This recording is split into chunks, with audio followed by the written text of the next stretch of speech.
Shop Talk has come out to Perry, Kansas, and we're here with one of the young men that is really starting to turn some heads, I think. We're with Nick Bidinger. Nick, it's sure nice to be out here today on an absolutely beautiful day. Oh, it's definitely a beautiful day. It'd be a good day to be racing. I hear you there.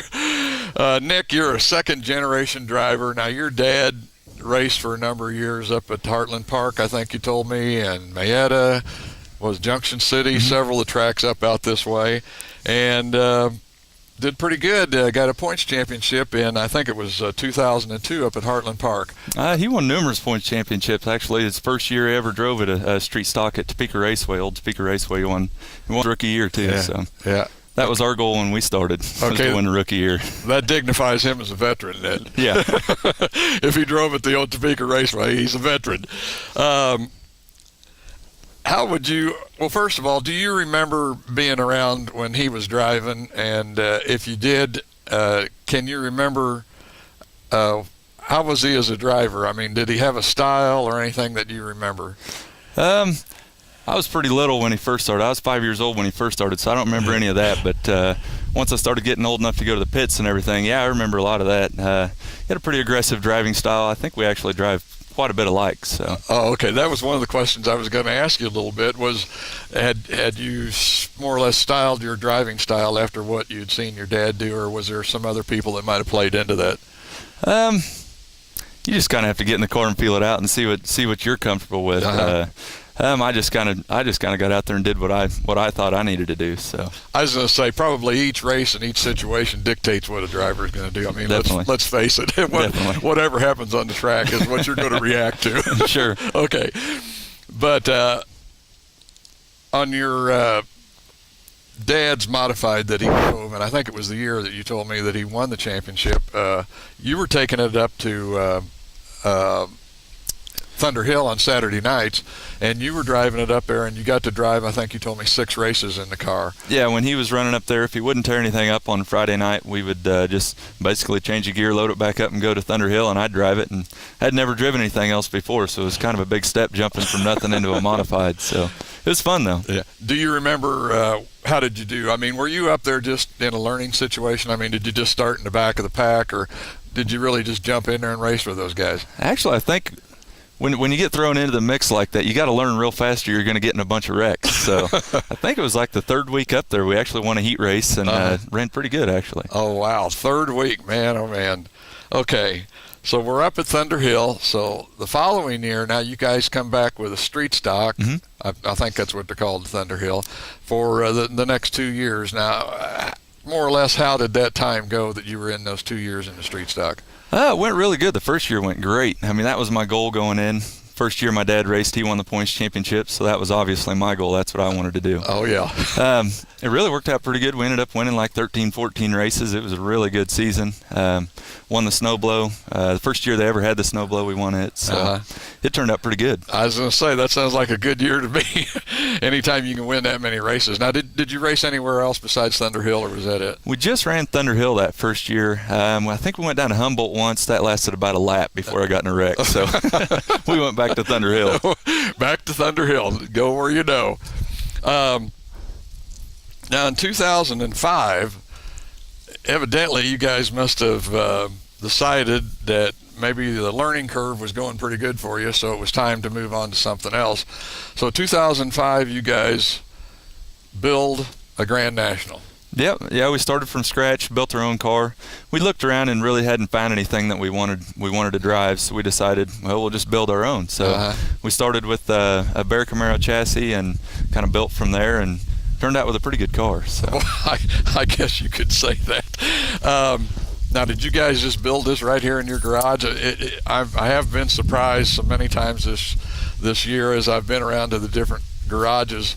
There are not a lot of people that have what you would call a large area for them to work in. 2-car garage, pretty much like what you guys have done. Did you build it here in the garage? We didn't build it in our shop. We built it up north at a friend's house, Shane Golden's shop. He's got a jig up there, so we welded it down on the jig and kind of went from there. And a lot of help from Chad Heston. We also have to thank John O'Neill.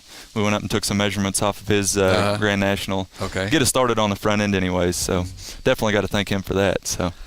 Okay, going to the Grand National, you're also stepping up to what I would think would be a little bit bigger track. Now, Thunder Hill is supposed to be, what, 3/8? They actually call it like a 4/10 high bank.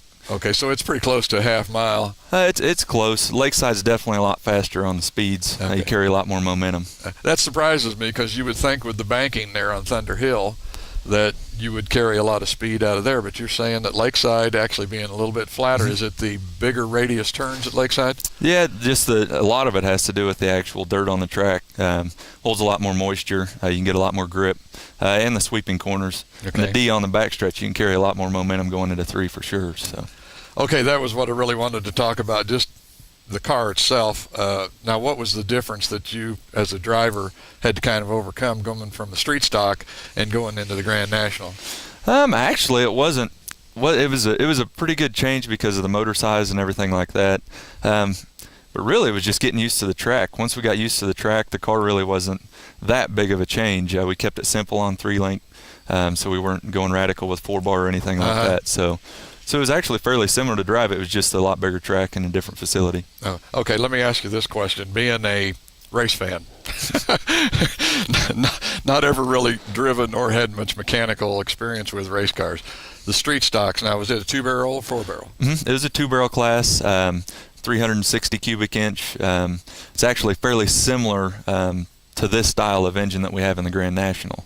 So there's not a whole lot of difference in that. It's just the actual tube chassis, a lot lighter car. Okay, so power-wise then there's not that big a difference, but it's just the difference in the chassis and how they work on the track. Correct. Yeah, from Thunder Hill to Lakeside, there's not that much difference. Now, the factory stocks at Lakeside, they're quite a bit less power. They have some different engine restrictions. Okay. But from when we were running at Thunder Hill, they were pretty unlimited actually on engines when we were running them. Okay. So this year you get down to Lakeside and 12 feature wins, if I remember right. Yep. It must have been a good time. Must have really enjoyed this year.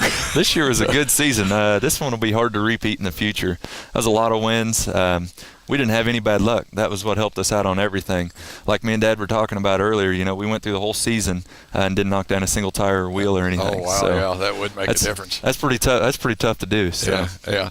Okay, as we were talking earlier, though, too, I think something that really plays into a championship also is the maintenance program that a crew has at home. And we were talking about that earlier, and it sounds like you guys really, when you get to the track, you're ready to race. Oh, yeah. We spend a lot of hours in the shop over the week. I mean, I've got guys like Chad Heston and Shane Golden, my dad, myself, Trent Thornbrew, Larry Kopp, my cousin Bart.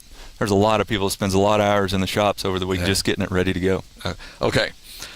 Here at the end of the year, now I know it looks like you're starting to make a transition into modified. Mm-hmm. And one of those last races at Lakeside, is it Jeff Herbers? Mm-hmm. Okay, Jeff Herbers drove your car, and boy, I mean, it looked pretty good out there. I mean, he was doing all right. Now, what did Jeff have to say about the car, since he's probably the only other one that's driven this race car than you? What did he have to say about the car? He liked it. First thing he said when he got out of the car is he wanted to buy it because it drove like a go-kart. So. Okay. So, it was a good time. We had a really good night that night at the races with us qualifying in for the Jayhawk and Jeff driving this car and running third. That was a good time. That might be something to come in the future. We might see what we can do with that next year. So. Okay. One other thing I wanted to ask you is about next year. Is it going to be modified? Yeah, we're actually going to drive for J-Bro Motorsports. Randy Moore's given us the opportunity to drive for him. So we're going to drive a modified for him next year. I'm really looking forward to that. That's going to be a lot of fun. Okay, we're getting down toward the end of this. Who builds your motors, and who would you like to thank, the people that really made this year a success for Nick Bidinger? You got to thank Yancey. Yancey's Automotive builds all of our engines. He does a really good job, especially on the 2-barrel stuff. My sponsors I've got to thank K&G Transportation, Perry Carpet Shack, Yancey's Automotive, Perry Bar and Grill, Doug's Auto Body in Topeka. Also got to thank all the guys that helped me. I mentioned all of them earlier. They definitely help us out a lot. So, yeah, okay, Greg Generette definitely helped us out a lot. So he supplies our motors. So, okay, folks, that's going to do it from Perry, Kansas, and Nick Bidinger.